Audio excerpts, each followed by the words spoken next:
I do a lot of writing and teaching in the Bible. So a lot of times I will see things and come to understand things that are beyond my experience. That doesn't change the fact that I've seen them and understood them.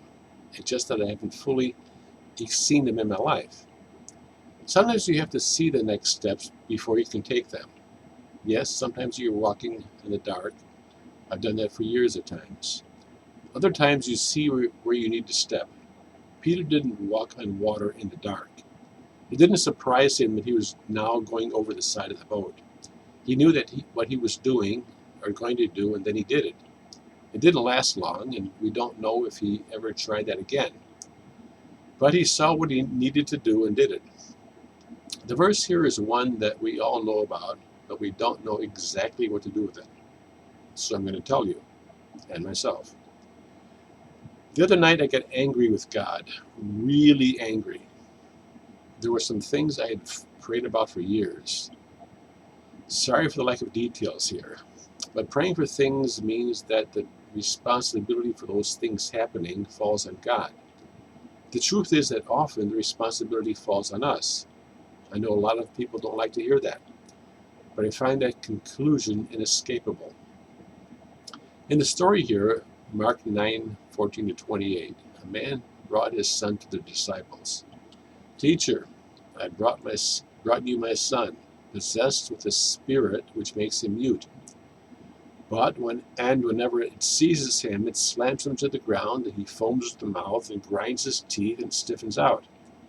I told your disciples to cast it out, but they couldn't. And Jesus got upset. Oh, unbelieving generation, how long shall I be with you?